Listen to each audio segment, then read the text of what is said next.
Today's episode of Inbound and Down is brought to you by HubSearch. If you don't know the name HubSearch, you need to. Founded by a former HubSpot recruiting manager, they're a recruiting team 100% devoted to the HubSpot ecosystem.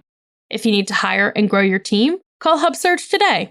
HubSpot customers and agency partners ask for rock stars, and they deliver. Learn more at hubsearch.com/podcast. This is Brian Halligan, and you're listening to Inbound and Down from Maury Creative Studios.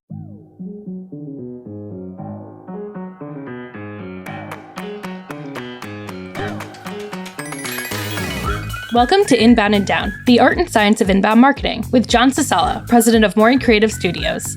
Hey, it's Sage here. You'll know me as the producer and recognize my voice from an episode here or there.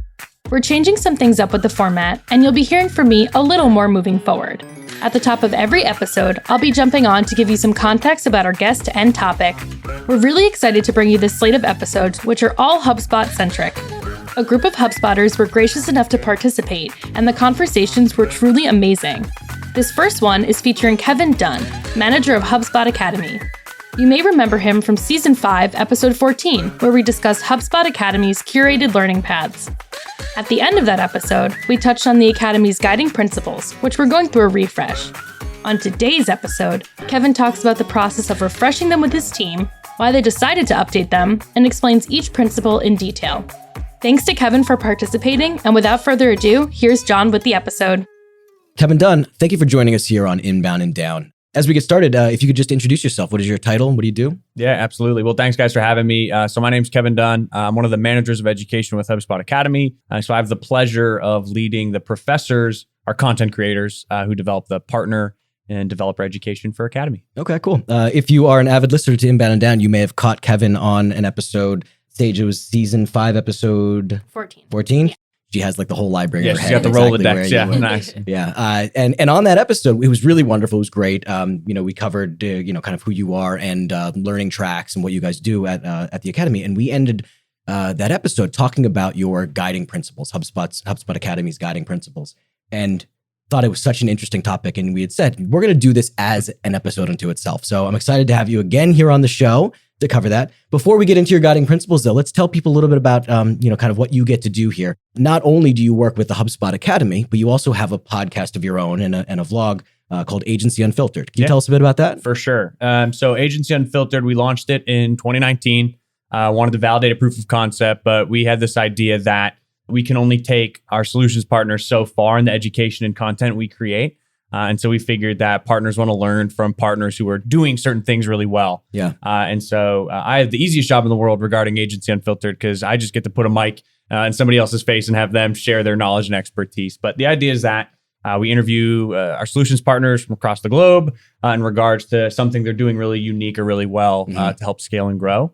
Yeah, and we find it as an agency very valuable because you're bringing like war stories from other agencies that are maybe dealing with things that we're confronted with. So it's really, really valuable. Yeah, the more drastic the issues they've had to face and overcome, it's enticing content. So I'm glad that they got to navigate some of those pitfalls so the community at large can learn. Yeah. When Sage published the supporting article for the last podcast that you were on, she included the episode, the gentleman from Manchester who was considering a merger and actually got into it. They merged. They moved these two agencies together and they had to pull out. They backed out because it just wasn't a good fit. Right. What a great cautionary tale for other agencies who are like, you know what? I want to grow through acquisition. Well, hang on a second. There might be some issues with trying to merge teams. And all of a sudden you feel like just the operations, the processes, the teams, culturally, all these different aspects, it's not going to mesh the way you thought or hoped. And so pulling out at the 11th hour, it's a tough decision to make. Great episode. So you're so great as a host on that, and it's not just a podcast. Everybody from Inbound and Down is very unattractive. Whereas you're on video. I disagree. You guys all look great. Whereas you're on video and you seem very comfortable. Is this the first show or video thing that you've done, or did you have some experience before you wanted to launch this? Well, I'll tell you this, with HubSpot Academy, you have to be pretty comfortable getting in front of a camera. Yeah. So I think you certainly grow into it. Obviously, acted a little bit in college, so I think that helps. So this is kind of a threading the needle on scratching that itch. I find that the biggest thing for interviewing, and you guys probably know too, and especially as we started to pull the transcripts for like repurposing as a blog, is the less you speak as a host, the better. I would just interject a bunch. And so I've tried to really shut up when my guest is instilling their knowledge and expertise. And honestly, it makes it a lot easier. For us personally, our journey on Inbound and Down, it used to be us talking to each other. And it used to be us trying to like share some inside agency knowledge. When we started having guests on and letting people do exactly what you're saying, take it and run with it and share their knowledge, the shows have improved, in my opinion, tenfold. So, today we are actually set up here in Boston, in Cambridge, at HubSpot's HQ. And we have some really incredible experts, who work here at your company, who are going to be joining us through the day. So starting off the day here with you, I'm very excited to get into this. Yeah, I'm psyched. So just because we're speaking to people at HubSpot, and this show often talks about how we leverage HubSpot, it's not always 100% about leveraging HubSpot. At the HubSpot Academy, you guys produce content that you don't really need to even be using the software to get a benefit out of it. Can you tell me a bit about the different types of courses that people could leverage even if they're not in the HubSpot universe? Yeah, 100%. That's absolutely something important to double click on. I love to reiterate it, but the majority of the content in HubSpot Academy is 100% free, right? All you need is a free account. You have access to all these lessons, these courses, these certifications that we feel can carry a little bit of weight in the inbound landscape. So whether or not you want to use the tools, things like our methodology courses, inbound marketing, inbound sales, how to leverage the flywheel, how to move from a funnel to flywheel. But if you want to get into certain subject matters and become an expert in social media, paid media, content marketing, sales enablement, right? All of this stuff, it's on demand, it's self-paced, and it's free. And so even if you're not intending on becoming a paying HubSpot customer, you have access to all this education for free. Yeah, it's really come, the entire HubSpot Academy has really come a long way. And, it's helped us. We've been a HubSpot partner we've been a Connect partner for about 5 years now. And watching the evolution of having access to like 3 or 4 videos and seeing that library grow to now it's not just certifications, but it's like little one-off trainings that can be applied to, again, like I said, not just HubSpot users, but people who are interested in marketing in general. So I applaud the work that you guys are doing over there. I would say this too, man. I appreciate that. But I think even if you yourself are a champion of HubSpot, or if you've gone through HubSpot Academy, it's definitely something that you want to share with your colleagues, right? I mean, it's at the end of the day, and I would even say this for folks like Maury, if you guys wanted to let your clients know, or anybody else that you work with, at the end of the day, if we're all speaking the same language as to what we're trying to accomplish with inbound marketing, inbound sales, HubSpot, I think that collective or shared knowledge of tactics and strategies, it makes it easier for everybody. Yeah, having that shared language is a great point, because when we, reference certain things and they're like, what is a CTA? Like if we all started from the same, playing field, it makes things move a lot quicker. And when we do onboard a new client, I often send them, 3 certifications specific, because I know their sales team, they need to understand inbound sales. Let's start there. And then I love the one that follows that. HubSpot sales software? Yes. Because it covers every question I ever have to answer regarding using the CRM is in there. Yeah. And when somebody goes through it, they now know where to look back if they have a question in the future about how do I make a list? How do I, change my name in the system and whatever it might be. So the team that you have over at the HubSpot Academy, you had mentioned this on the last episode, you guys all follow what you call your guiding principles. Yeah. And that's really why we wanted to get together today to talk about that. So let's talk about, first of all, the process that you went through in coming up with your guiding principles, and kind of, we'll dig into each of them. For sure. So you're spot on. HubSpot Academy, we consider ourselves a principled team. So we have a shared purpose, a collective purpose. So, we want to educate and inspire people so that we together transform the way the world does business. And so to get everyone thinking the same way, having that be a shared outcome of the work we do, shared goal, we use principles, our guiding principles, as like our compass for getting there, right? So we were just talking about all speaking the same language, but in service of our larger purpose, are we all collectively taking the right actions, making the right habits, choosing the right behaviors, prioritizing the right way, thinking about strategic decisions the right way. And so we lean on 8 core guiding principles to help us with that process. Now, this is unique just to the HubSpot Academy, right? This is not company-wide. Every different division follows these. This is kind of unique to you guys. For sure. Yeah. And so I bet there's a handful of teams and organizations at HubSpot that have their own core values, principles, right? Acronyms that represent components or tenets that are important to them. But these guiding principles here are specific to HubSpot Academy. Yeah. And how long ago did you develop these? Yeah, so they were originally created in, I think it was December 2013. So we had 8 guiding principles. And so we've actually, over the last couple months, gone through a process of auditing, collecting feedback, sourcing feedback, and trying to make the necessary updates and changes. And so, what was that, 8 years or so? So we're definitely in they were ready for a zhuzh, as they say. Going down the list and being like, number 4 has always been pretty stupid. Let's get rid of that one. Yeah, well, I don't think any of them are stupid. They're all wonderful. But yeah, as you know, like over 8 years, businesses change, things change. Our purpose, our goal is what we're trying to be. Things change. And so, your principles need to reflect that. I think actually I have a quote here that kind of helped inspire this sort of audit. And it was actually a professor of business at Harvard. But basically, Rosabeth Moss-Kanter, she says, mindless habitual behavior is the enemy of innovation. And so when you have the same principles for 8 years, I'm concerned that it's mindless habitual behavior. And so I think it was time for a refresh. Yeah, you get to a point where you can maybe cite them and recite them so fluently that it doesn't sound like there's any love in there anymore. You haven't actually assessed them. You're just kind of going through the motions without 100%. Really making sure it applies. Yep, exactly. Plus, as the company grows or shrinks or changes, as the products change, like the team changes, the landscape changes, they should grow with you. Have the new principles been released? Is this something that's like publicly accessible that people can know? I'm not 100% privy of your guys' timeline for launching episodes, but I would assume that once this goes out, these are very much live. These will be live. And one of the steps in ratifying these new guiding principles is to make them publicly or externally accessible. I don't know what the URL will be. I'm sure we can follow up after the fact, but these will be something we share publicly for sure. So why don't we spend some time maybe on the principles as they exist today? Let's start at the beginning here. Can we go through and maybe talk about each one and what they mean to you, what the process was like, kind of how they've evolved? For sure. The very first one at the top is execute with excellence. And actually, maybe there's one thing to note here is that, all of our principles also have a few sentences to provide context, right? So we say execute with excellence, but through the lens of HubSpot Academy, what does that specifically mean? And so we begin every definition with, as a leader, you ... right? So we're big believers in, there's a separation between a manager and a leader. And so I don't think you have to be a people manager or a program manager or anything like that to just embody what it means to be a leader. And so we want all of the team members on HubSpot Academy, again, to consider themselves leaders. So, that's great. So execute with excellence. As a leader, you consistently produce remarkable work that team members are proud to put the HubSpot Academy name on. Remarkable work isn't just the destination, it's the process. You are accountable for outputs that reduce friction and don't cause pain for others. Benchmark against the best. Be intentional in where you put your focus. Wow.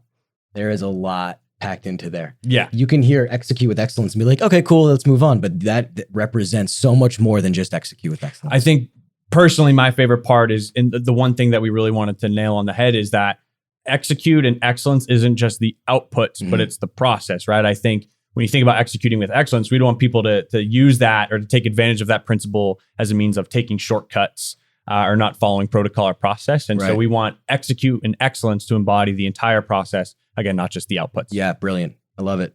All right, let's keep moving. Yeah. Second one here, educate with passion, right? HubSpot Academy is in the market of educational content. So that one felt important.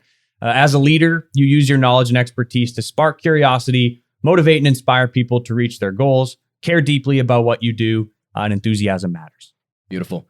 You can speak so eloquently about these. Were you involved in actually composing the descriptions, or this is just something that you've adopted and everybody on your team has adopted and knows it as well as you do? I led the charge in rolling these out. I think over time, more and more folks will be able to synthesize these, memorize these. I mean, we'll get into the process, I'm sure, at a later point, but one of the key steps in rolling out these sorts of principles is the embedding process. So how do you actually have people think about and use these?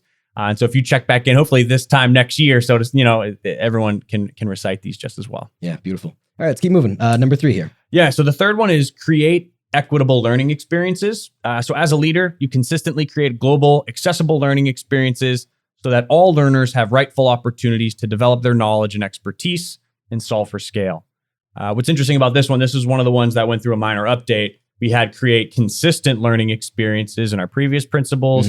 But as our education is trying to become more global first and accessible across the globe, we thought consistent should be updated to equitable. Yeah. And so that's where you see one of the updates. Okay, cool.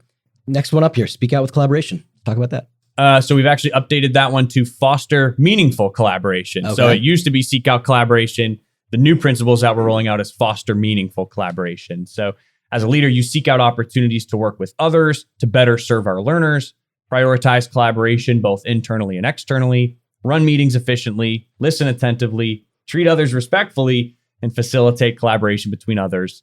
Build your team. This is a teamwork one. This is all about, you're not the star. Let's do this together. Let's all grow. Yeah. So I think from seek out to foster meaningful collaboration, I think one of the things to call out is that it's not just you leading the collaboration. If you can facilitate collaboration amongst others and we all have shared goals, it works just as well. So very cool. Yeah.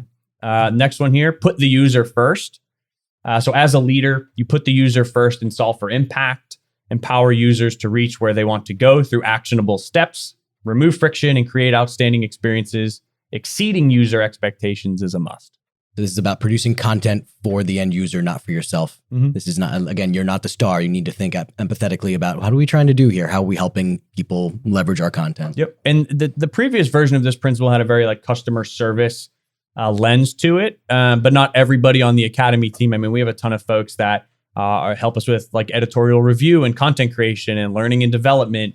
We have people that manage our programs. And so you don't have to be on the front lines engaging with customers directly to be able to put the user first. And so it's almost like a tweak to a design principle, but it felt better for the whole team to embody versus just folks talking to customers every day. All right, cool. Yeah.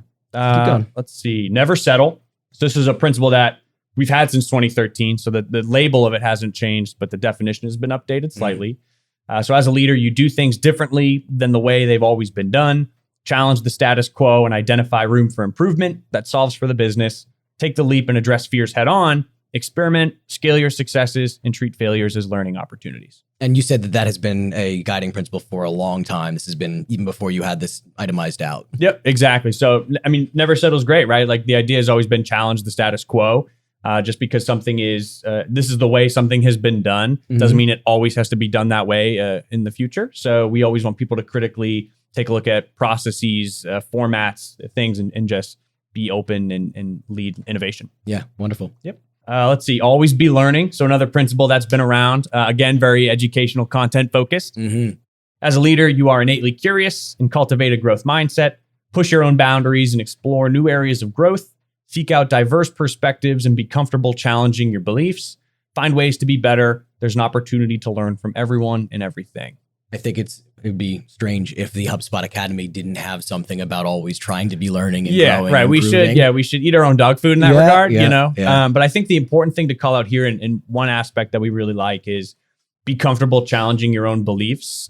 So I think, folks oftentimes can get comfortable cherry picking data or statistics and finding whatever they need to support their beliefs. But we want people to make sure they're seeking out diverse perspectives. If you look for ways to challenge your beliefs and still find that that's the right way to move forward, it strengthens that and it makes it more impactful. So we at More Creative have, we don't have guiding principles. We have core values, and our first core value is to be hungry to learn and willing to teach. So it's very similar, but where we go to learn is often just the HubSpot Academy. Sure. We spend a lot of time in there. There's a few other resources that we like to leverage, but, and we encourage people to, during office hours, in their free time, go out there and try and skill up, find different areas where you can maybe go and learn something and bring it back. Yeah. And that's where the willing to teach comes from.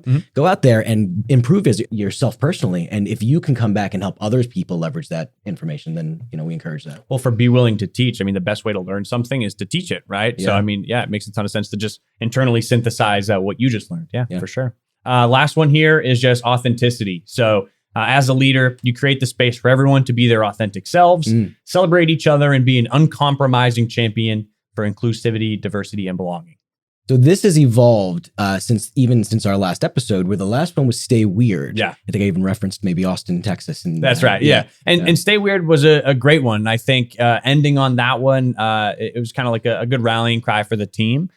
I think what was tough is that Stay Weird, we always viewed it as our principle around building inclusive, diverse teams, creating a sense of belonging across the team.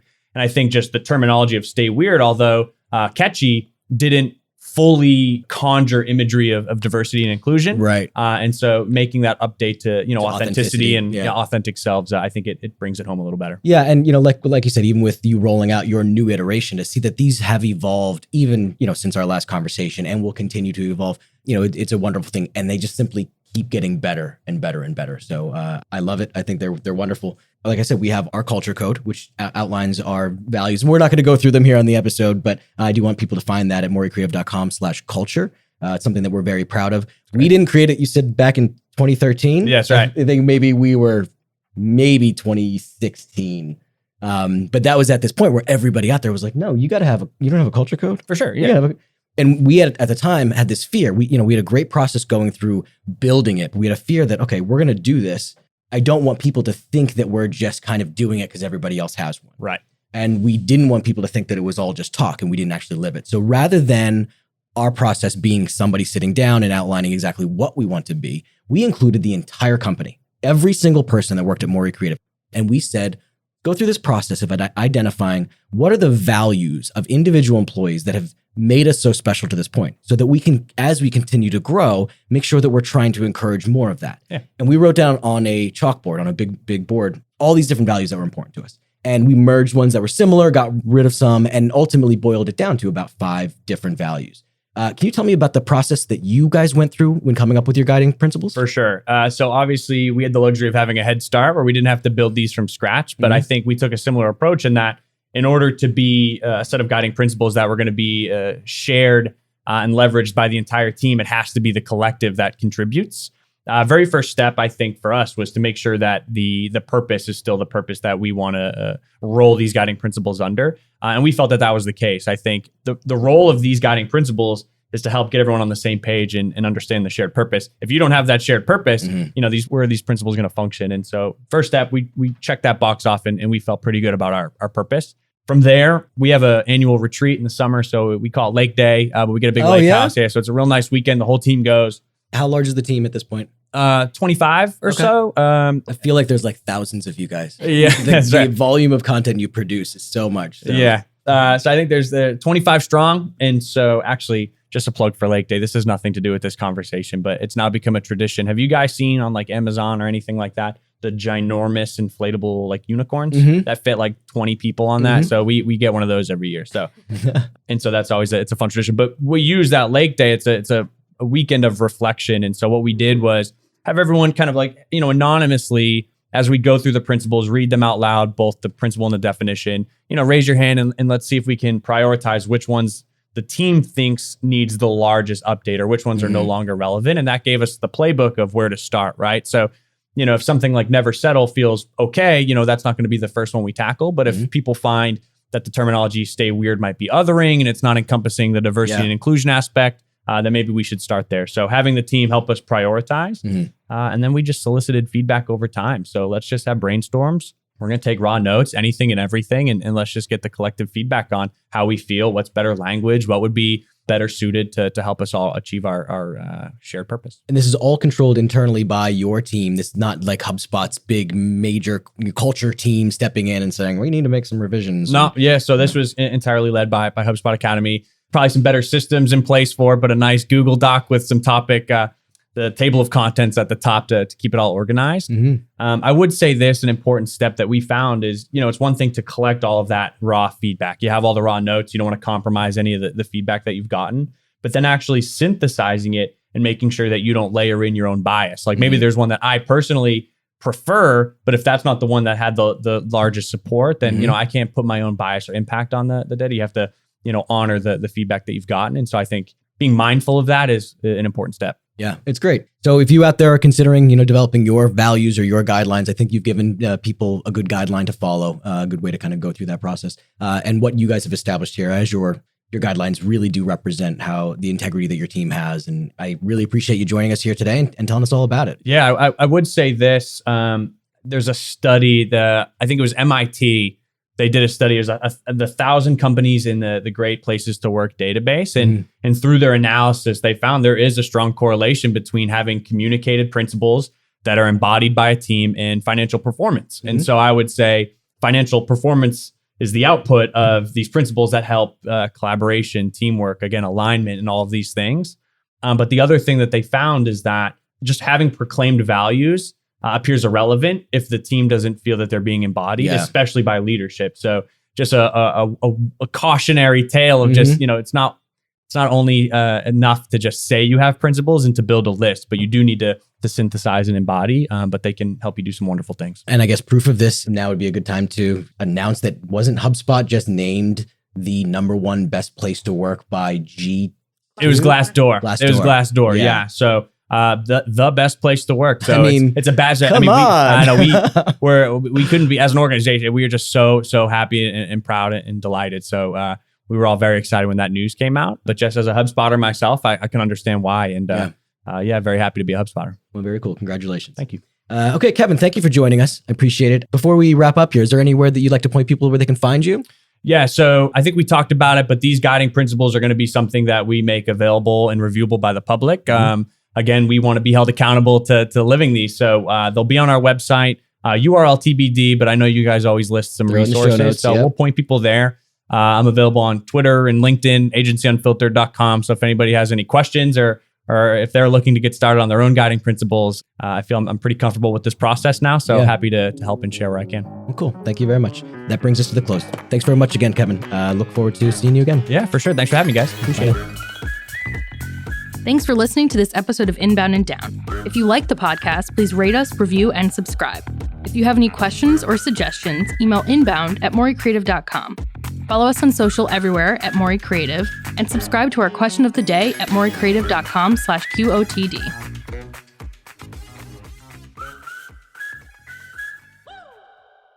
This is a Mori Creative Studios podcast. Thanks for tuning in. Take a listen to this trailer for another Mori Creative Studios podcast. I am Brother Cornell West. This is Chris Hedges. I'm Rosa Clemente. Hey, what's up? This is Chuck D, Public Enemy Prophets of Rage. And this is Newsbeat. Good evening. Table for two? Sure, right this way. Here you are.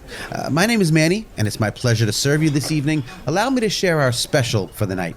As always, an award-winning blend of social justice journalism, savory interviews, sprinkled with powerful media clips, all layered over a distinctive bed of appetizing music and peppered with spicy bursts of flavorful lyrics. Our chef is preparing a special tasting menu for the evening. The flavors may be a bit harsh, but we promise the meal is stunningly well prepared. You won't soon forget this unique sonic delicacy. Shall I go ahead and put this in? Very well, I'll be back.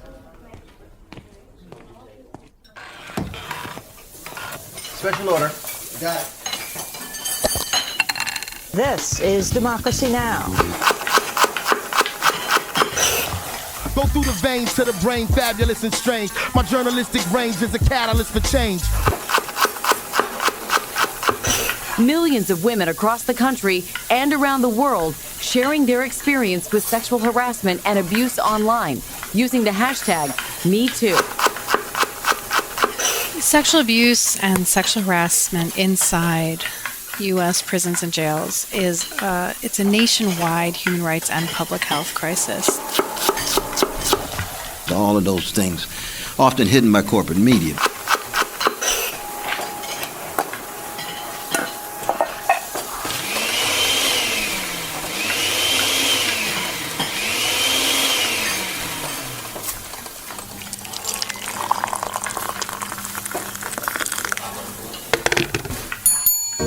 I think that the Me Too movement on the outside has been extremely empowering for women on the inside. I think that they've seen that survivors' voices are being heard more, and that it maybe is okay to talk about this. Maybe they're not alone. Maybe there are people in the world who would understand what they've gone through. And I think that for many of the people that we've heard from, it has raised their desire to be a part of something, to be a part of a movement of survivors who are taking back their voices, who are empowering themselves, and who are deciding sort of to not be ashamed and to say, yeah, this happened to me.